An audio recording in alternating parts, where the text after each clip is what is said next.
seguimos en Criptograma Cultural, ahora con la presentación del invitado de lujo, como todas las semanas, pero bueno, esta vez más, vamos a decir así. Él es periodista, locutor, autor, realizador audiovisual, especializado en documentales y con una trayectoria que se extiende desde 1984, yo creo que un poco antes también algo habrá hecho. También es conocido por conducir el programa Turismo Internacional, donde se exploran distintos destinos nacionales e internacionales. Es colaborador, además, en el Consejo Profesional de Televisión de Argentores y es secretario gremial, del Sindicato Argentino de Autores, el SADA. Este año, esta es la novedad, estrenó su primer largometraje de cine documental donde narra la historia del ciclo de poesía que se desarrolló durante la dictadura, Poesía Abierta, Rebeldía y Libertad. Hoy en Criptograma Cultural, el señor Diego D'Angelo. Gracias, ¿cómo estamos? Diego, gracias por estar aquí en Criptograma Cultural, por acercarte a la Universidad Nacional de La Plata. Hermoso proyecto, hermosa sala, hermoso edificio, un lugar bárbaro. Esto es producto de la tele, ¿no? Digamos, de aquella ley audiovisual que generó que las universidades tengan sus propios espacios, y bienvenido sea que la Universidad Nacional de La Plata tenga este lugar para mostrar lo que hacen y mostrarnos, en todo caso, en este momento a mí. Bueno, esto es, así como lo decís vos, Diego, es producto de la Ley de Servicio de Comunicación, además de los otros 10 canales públicos donde salimos, que vos conocés muy bien, porque gran parte de ese programa de turismo que haces sale también en alguno de estos canales. Sí, la verdad que es un trabajo un programa que tiene 20 y pico de años, 23 años por lo menos. Empezó prácticamente en el gobierno de Néstor Kirchner, porque en aquel momento el secretario era Daniel Scioli en ese momento. Y empezamos a transitar los caminos de Argentina y países del mundo, pero básicamente para mostrar, porque creemos que el turismo es una fuente generadora de energías y generadora además de trabajo, de producción. Lo que mueve el turismo a nivel, no solamente, como digo siempre, arena y chancletas, es también generar trabajo. Y este país necesita mucho trabajo y el turismo es parte de eso. Diego, ¿cómo arrancaste en la profesión? ¿Cómo se te dio entrarle al tema? Estaba primero la locución, el periodismo. Primero. ¿Cómo se dio? No, es un poco como lo voy contando. Yo soy de Rosario, ¿no? Mi ciudad, que la llevo en el alma, del corazón, que cada lugar que voy hablo de ella. Vivo en Buenos Aires hace 50 años, un poquito más también. Pero en los años de Rosario yo ya quería ser locutor. Mi pregunta era si estaba de un lado o del otro lado de la pecera, del vidrio. Entonces encontré hace poco un testimonio de LT8 Radio Rosario, que era una autorización de locución transitoria que duraba un mes. Imagínate que el trámite duraba un año, pero era por un mes. Ese fue mi primer acercamiento al trabajo. Eso fue en los años de Rosario. Pero después, cuando estaba terminando la secundaria, ingresé a la Escuela Argentina de Periodismo. Hacía la secundaria a la tarde y a la noche, primer año, segundo, y tercer año me tocó la colimba. Me fui a Neuquén. En Neuquén me iba del comando de la brigada, años duros, porque estamos hablando de la época de la dictadura militar.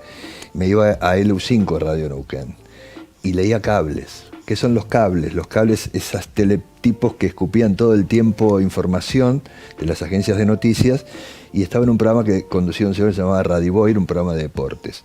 Nada, era chocar con la profesión así, empezar tete a tete, como digo. Salgo del servicio militar y yo quería ser locutor, pero hablaba con la R francesa.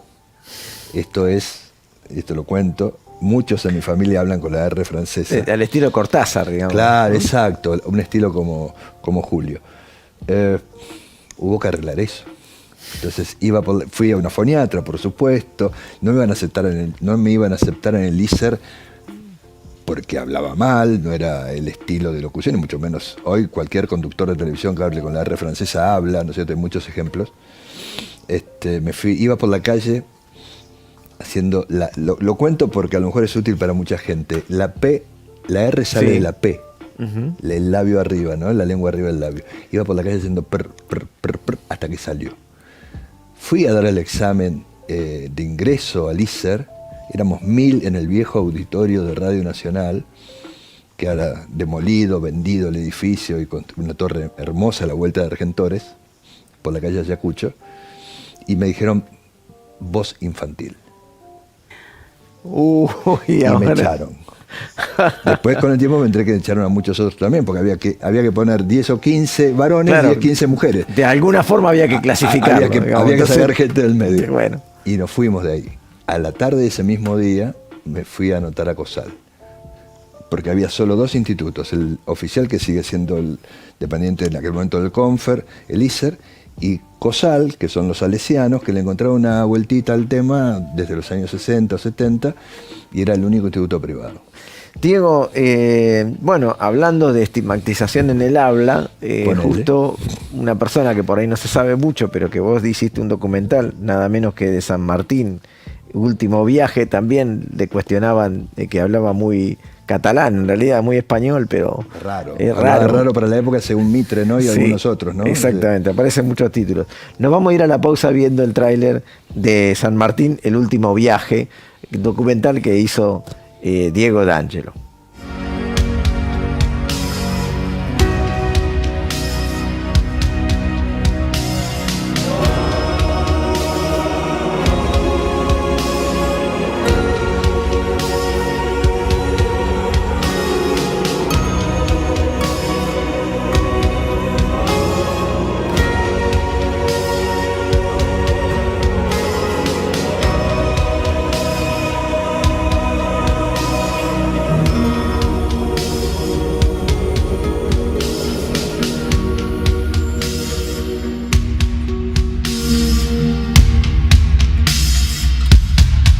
Seguimos en Criptograma Cultural, este programa que intenta de alguna manera descifrar las claves de la cultura y la comunicación en modo federal. Y si nos está viendo por una red social o nos viene siguiendo, por favor pónganos un me gusta, toque la campanita, síganos, háganos un comentario, que siempre viene bien. Seguramente la gente que conoce a Diego desde Rosario también nos va a hacer algún comentario. Veníamos hablando, bueno, un poco de Yuyo, de qué lugar eras, por un lado, y otro poco también de cómo arrancó tu trayectoria, pero la tarea del documental, ¿cómo se te dio? Qué pregunta. Los documentales son una parte de la historia. A mí me gusta mucho la historia. Le contaba fuera de cámara a Laura que tenemos una historia que se llama Un día como hoy, es una efemérides diaria, 366 capítulos, que la venimos construyendo hace 30 años. Uh-huh. La inauguramos en TV Quality, aquel canal en el que fui productor ejecutivo allá en los 90, y la seguimos por muchos canales abiertos de todo el país y cable, y después en las radios, y ahora estamos terminando de cargar los shorts en YouTube de este ciclo. La historia siempre me pegó. Yo creo que yo en mi caso, como periodista, que me siento partícipe de alguna manera de la realidad que vivimos todo el tiempo, los argentinos somos generadores de noticias todo el tiempo, un país generador de noticias a mansalva, te diría. Fíjate la cantidad de canales de noticias que tiene el país. Se fue así, dando. Y un día viene de la mano de lo que vos dijiste antes, lo que ella presentó, es autor. Me voy a poner a escribir. Me voy a probar escribiendo, fue mi primera pregunta. Y empecé. Los primeros 2 documentales, Tango y Huemul, fueron documentales que no tenían sí una continuidad en la traza, digamos, del documental. Vos conocés mucho de esto también, sos documentalista, pero no tenían guión. Uh-huh. A partir del tercer documental empecé a escribir guiones. Y el guión del documental es un producto que vos podés hacerlo de hierro, esto es, decís tal cosa, mostrás tal cosa, o lo vas haciendo en la medida o a la medida de lo que vas obteniendo, encontrando en el lugar donde estás, donde vas. Y así estamos, 60, creo 40, 60, muchísimos documentales que hemos producido para televisión. Este que acabamos de ver, el de San Martín, es un documental que nos llevó muchísimo tiempo porque fui visitando cada visita a Europa, España, Italia. Claro, te hiciste Bélgica. El viaje de San Martín a la inversa, digamos, ¿no? Dando esta vuelta de cómo... Exacto. A mí me encantó el documental, sobre todo por este contraste que hay de todo lo que pasó San Martín una vez que dejó de ser aquel héroe que para todos nosotros tenemos totalmente identificado, ¿no? Para los españoles es un traidor, Sí. para los argentinos a partir de los años 50, si vos querés, con Juan Domingo Perón, que se genera el año del Libertador General San Martín, el padre de la patria. En el medio de todo esto, vilipendiado, olvidado, cuántos patriotas, cuántos argentinos murieron afuera, tenemos una gran cantidad, y muchos presidentes del siglo pasado, inclusive muertos en el exterior, muchos en Francia también. Vos abordás estos temas de distintas formas, les cuento a la gente para que lo vaya a ver, vamos a poner el link para que vayan a ver el documental en YouTube, que están en la productora, en el canal de la productora que lleva adelante Diego. Diego, pero no puedo dejar de preguntarte por Belgrano, porque si bien Belgrano no es de Rosario, pero gran parte de la creación de la bandera, como el documental que planteas, surgió allí, de Belgrano 200 años. Sí, ambos documentales, San Martín y Belgrano, tienen dos documentales previos, que fueron producidos en aquel momento por mí para TV Quality y Educable, y yo no quería volver a repetirme, no quería volver a hacer lo mismo. El Belgrano que contamos en aquel momento es el Belgrano histórico, si vos querés el escolar, el que todos estudiamos en la escuela. Y el San Martín también, el que cruza los Andes, libera además de parte de Argentina, Chile y Perú. No quería hacer lo mismo. Por eso la búsqueda de un San Martín en el exilio, creo que es el segundo documental en la historia de San Martín que se hace esta vuelta al revés. Uno yo lo vi allá por los años 90, ahí me parece que me quedó el germen. Y el Belgrano y la bandera tiene que ver con dos cuestiones. Ambos documentales los terminamos de hacer en pandemia. Los dos documentales fueron editados a distancia. No podíamos ir a Rosario porque estaba vedado ingresar a Rosario, entonces Canal 5 de Rosario, lo que hoy es Telefe, que fue mi casa donde yo aprendí de la televisión de muy chiquito, yendo de muy chiquito al programa La Hora Infantil. Vos te preguntabas dónde estaba el germen, ahí está el germen, ¿no? De muy chiquito, 10, 12 años, al canal y aprender cómo eran las luces, la tele, el escenario, el blanco y negro, la leche del sachet adentro de la botella de vidrio, pintura blanca, y el pan de manteca, un pedazo de madera. Ahí empezó la historia. Diego, te propongo lo siguiente, veamos el tráiler, así la audiencia sabe un poquito y después se entusiasma y va a ver también el documental. Veamos el tráiler de Belgrano 200 años.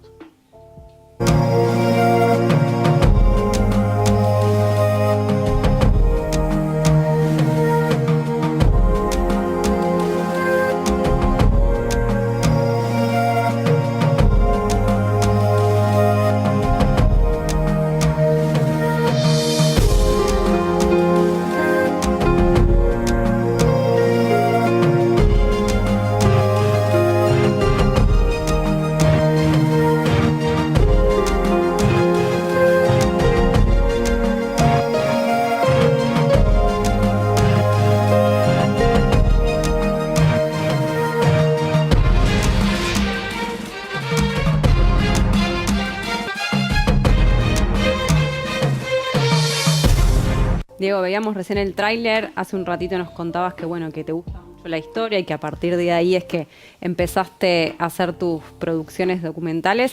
¿Te consideras un poco un historiador de las cosas o un buscador de historias? Sí y no, porque somos solo un apéndice de la historia. Somos un pedacito, somos un poquito de arena, una piedrita en el camino. Sí, lo que sí tengo claro, que tiene que ver con mi propia cuestión individual, de cómo pienso, qué es lo que siento, qué es lo que quiero.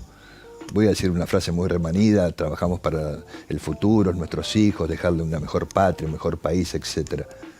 No lo sé hoy. ¿Cómo será el futuro cuando nosotros no estemos? Te voy a citar una frase de otro rosarino. Si Dígame. la historia la escriben los que ganan, Seguro. sería triste, ¿no? Pero bueno, lo que pasa que en el devenir del tiempo uno primero se afianza en lo que hace y cada vez se convence más. También tengo claro que uno le habla a través del guión y de las imágenes, porque todo lo que uno muestra tiene un valor que uno escucha o mira. Le habla a una audiencia media. ¿Qué es la audiencia media? La gente que nos mira quizá hoy, digamos, no tiene un lenguaje erudito, elevado, no por eso menos importante, ¿no? Y ahí me parece que está la clave de la cuestión. ni más ni menos lo que hacen los documentalistas del mundo, ¿no? Porque le hablas a una audiencia global que no sabes quién va a terminar comprando esa torta, esa lata, o en qué canal de África, de Asia, de Estados Unidos, Europa o Argentina terminás viendo ese producto. De alguna manera esto que estás diciendo también es la tarea del autor. Claro. ¿No? Escribir en determinadas formas, ¿no? Pero sí. bueno, y en eso, bueno, ahora me voy a tu parte sindical, el representante de autores, tarea gremial. ¿Cómo sigue Sada? Que para nosotros es muy importante porque estuvo aquí también Tato Tabernice, nos pareció muy importante todo lo que venían haciendo. ¿En qué tarea están en este momento en el sindicato? Mirá, el sindicato fue fundado el 11 de septiembre, o lleva la fecha de su fundación el 11 de septiembre del 2015. Hasta 8 años después todavía no éramos legales. Esta es la Argentina, ¿no? Digamos, el 6 de noviembre de hace 2 años, Kelly Olmos firmó la inscripción gremial.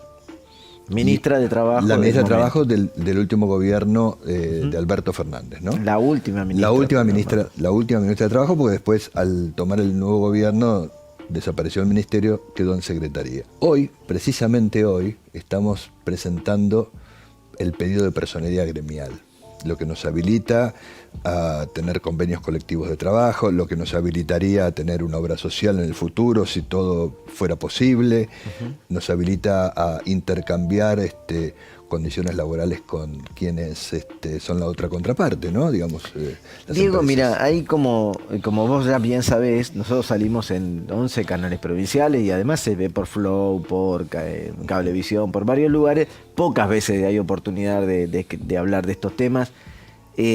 ¿Quién se puede inscribir, hacerse socio de Sada? ¿Quién es el que se puede percibir autor y dice, no, sí, yo soy autor? Y entonces, porque a veces pasa eso, ¿no? La gente dice, no, pero yo no escribo grandes cosas, no sé qué, como que se tiran a menos en el momento de sentirse autor, y en todos los canales públicos, universitarios y canales provinciales, privados, hay autores también y autoras. Buena pregunta, porque 2 cuestiones. Primero, nosotros representamos a aquellos que, desde que escriben en adelante, pueden ser jóvenes, gente mayor, etcétera, cualquiera. La diferencia, y esta fue la gran cuestión que nosotros tuvimos que debatir dentro del seno de Argentores, fue ¿por qué un sindicato? Porque Argentores defiende los derechos de los autores a partir de que la obra publicada, editada, puesta al aire. Ese es el arranque, y ahí está la defensa del derecho de autor a partir de la sociedad de gestión. Bastante vapuleada en estos tiempos, ¿no? Todas las sociedades de gestión en este momento están pasando un momento muy crítico por los cambios en las leyes, los decretos y todo esto que ya sabemos. El sindicato es hasta ese punto y desde el momento que iniciás. Entonces, cualquier autor, cualquiera que escriba, que sienta la necesidad de afiliarse al sindicato de cualquier lugar del país, que sea el germen en él la posibilidad de mostrar lo que hace y que ese material termine en un medio de comunicación, cine, radio, televisión, nuevas tecnologías, etcétera, teatro, por supuesto, puede afiliarse al sindicato. Tiene que ser autor. De radio, aunque sea de un micro chiquitito de 1 minuto, estos contenidos pequeños. Cualquier formato, y además vos fíjate hoy el formato, el streaming, los formatos short, todos los formatos, esos entran dentro de cada una de las grandes ligas, como decimos nosotros, el cine o la radio o la tele o el teatro, por ejemplo, que son las cabeceras de todas estas cuestiones.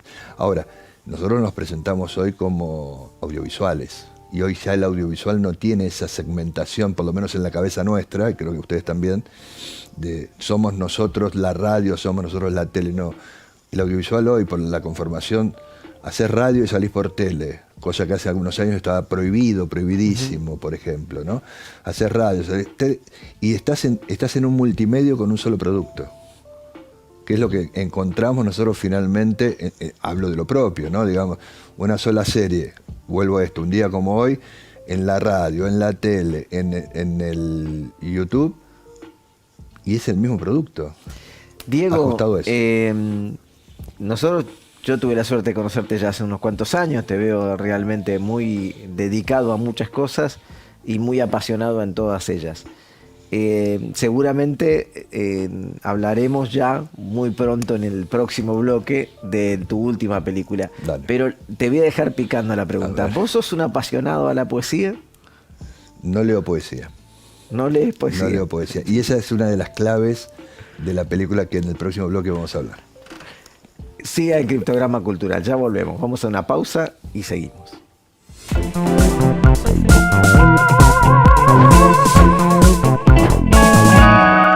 Continuamos con Criptograma Cultural. Qué importante la solidaridad en todo momento, pero en estos momentos tan críticos para la cultura, para la música en este caso, también es importante la solidaridad. Dejamos picando, hay una pregunta que tiene una respuesta pero de avanzada nada más, porque tiene que ver con la última película de Diego, que es Poesía Abierta, la experiencia justamente en un momento tan difícil de nuestra Argentina, ¿no? Mucha gente conoce teatro abierto, pero creo que pocos conocen esta experiencia de Poesía Abierta. Contamos un poco de dónde venimos en eso. Una experiencia que arranca en forma paralela con Teatro Abierto, que fue gestada también en Argentores. En ese bar, en el segundo piso, se gestó Teatro Abierto, hay que contarlo así. Con una experiencia que tenía, en el caso de Teatro Abierto, los dramaturgos dijeron, vamos a terminar esto cuando vuelva la democracia. Y así lo hicieron. Hubo alguna cosita más después, pero hasta ahí llegaron. Poesía Abierta fue una idea de Daniel Giribaldi, que falleció a los 2 años, que en el final de la dictadura, después de Malvinas, en 1982, genera un ciclo que se asienta básicamente en el viejo almacén. Cientos y cientos de personas, famosos, nuevos, músicos, poetas, escribientes de la poesía, etc., iban cada semana al viejo almacén a leer lo suyo, se anotaban y leían. Y después era temático. Bueno, yo no leo poesía, que es la respuesta a tu pregunta. Soy más periodista de leer noticias, diarios, básicamente, ¿no? Y de hurgar en libros en caso de la búsqueda de una información. ¿Qué me pasó? Beatriz Balbé era la mujer de Daniel Giribaldi, la tía de una amiga que vive en Suiza, Renata, a quien hace pocos días perdió a su madre también. Y me pide en medio de pandemia, todo se dio en pandemia, fíjate, los documentales y esto, me dice, necesito que vos acompañes a mi tía, porque hay que internarla, está mal de salud, ya qué sé yo, y los vecinos estaban a punto de echarla. El gobierno de la ciudad ya le había hecho un estudio ambiental porque no tenía parientes, no había nadie, etcétera, etcétera. Mirá cómo funciona la cosa, ¿no? Uh-huh. Te llevan a un hospital, a un lugar, te cierran la casa y se hacen propietarios de eso. Eso en la capital federal. Aparezco yo, la llevo a internar, vamos, venimos, qué sé yo. Después de un tiempo muere y me encuentro con la llave de su casa. Y en esa casa me encuentro con cientos de horas de grabación de la consola del viejo almacén. Me encuentro con los programas de sala, con la nómina de cada semana de quienes actuaban, quienes estaban ahí, etc. Me encuentro con cientos de fotografías de esos eventos. Y me encuentro con 2 latas. Una lata era la película... 2 latas fílmicas. 2 latas fílmicas, bien tu comentario. De Super 8, para ser más Una preciso. de Super 8 y otra de 16 milímetros. La del Super 8... mandamos a copiar este material, a hacer el transfer, que se llama el transfer digital de este material. Veo quién dirige en el final del corto, hago una foto y le digo a Alejandro Arros, que mirá cómo es la vuelta de la historia, todo tiene que ver con todo. Su papá, Julio Arros, y mi papá, Omnis, el gringo D'Angelo, conformaron la Asociación Bancaria en los años 70. Fueron compañeros de la conducción nacional, uno de Salta y el otro de Rosario. Alejandro Arroz, un fotógrafo y documentalista salteño, claro, que nosotros acá le mandamos un saludo también. Digo, para los que lo conocen. Además es el guionista de la peli, además el guionista de la película. Bueno, Alejandro, sos vos, le mando la foto, y él se quería morir porque esa era su ópera prima. Se instaló en el departamento en la calle de Defensa durante 1 o 2 semanas, revolvió todo, se fue a Salta y escribió el guión. Y la otra era la última película, la última película, la de 1 minuto y medio, 1 minuto 50, que era lo que duraban las noticias en la tele, en 16 milímetros, blanco y negro de ese momento, en los noticieros, con Daniel Giribaldi contando la experiencia de Poesía Abierta en su edición número 50. Y él se muere poco tiempo después. Ya estoy que me cocino encima en poesía, así que vamos a ver el tráiler de la película, así nos entusiasmamos todos desde la pantalla. Veamos Poesía Abierta. Soy feliz escribiendo. No podría vivir sin la poesía. Me despertaré en la noche para mirarme dormido, pero ya no me veré, porque me habré ido. Y era una actitud rebelde ya.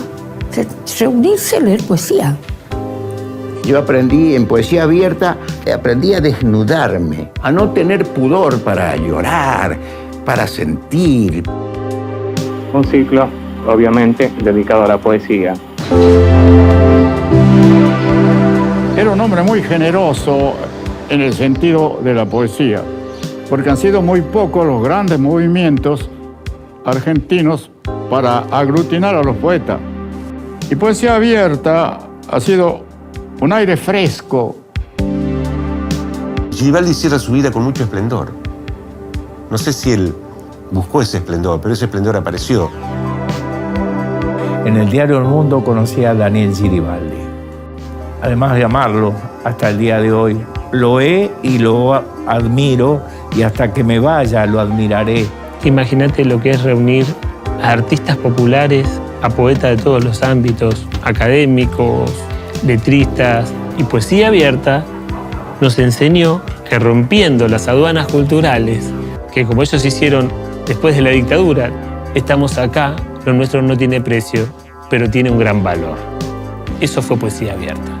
Y creo que fundamentalmente debemos destacar el hecho de que en estos 9 años hemos logrado que le guste la poesía aún a aquellos a quienes no le gustaban.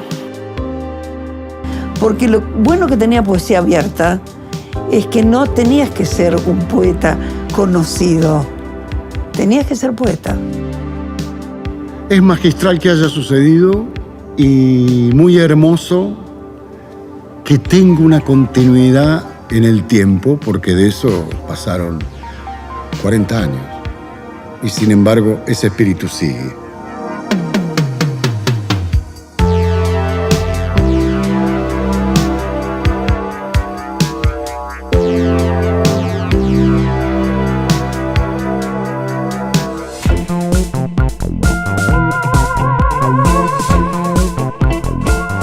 Se nos termina Criptograma Cultural. Hoy la verdad que disfrutamos muchísimo de este programa, hablando de nuestros próceres y también de la poesía, que es tanto realmente cultura en resistencia, ¿no? Porque en ese sentido también resistencia, libertad, una serie de cosas que trajo Diego D'Angelo. Y qué bueno que se estrena, o sea, que en este contexto, ¿no? Donde también hay que resistir tal cual. un poco. Arrancó en la pandemia, pero se estrena en este contexto. Sí, somos una de las pocas películas argentinas, somos una bisagra de la realidad del cine en la Argentina, de las pocas películas que se han estrenado, 150, 70, 40 este año. Esta es la historia, somos una de ellas. Pero bueno, hicimos una película que la podríamos haber filmado en Buenos Aires, la filmamos en Salta, la filmamos en Córdoba, en Rosario, en Buenos Aires, en Santiago del Estero, en Comodoro Rivadavia, porque hay una historia dentro de la película que refleja el federalismo que tuvo Poesía Abierta en su momento, ¿no es cierto? Sí, y refleja también lo que sentimos, ¿no? Un país y en lo posible federal.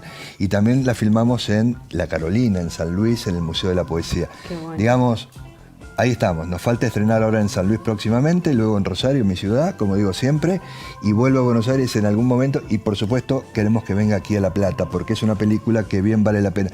Es una de esas películas que me parece, no porque me haya tocado el rol de director, va a quedar en la historia, porque pocas películas hablan de estas cosas. Y eso me parece que es lo importante. Y lo que hay que hacer es moverla mucho, que la película no se muera solo en el estreno en el espacio Inca Kilómetro Cero, en el Cine Común en Buenos Aires, etc. Diego, confiamos en que va a ser así, que va a quedar en la película realmente en la historia como Poesía Abierta. Así que si está viendo este programa, háganos un comentario, como siempre decimos. Un like, un cariño virtual. Díganos algo. La semana que viene más Criptograma Cultural, pensando y repensando la cultura en clave federal.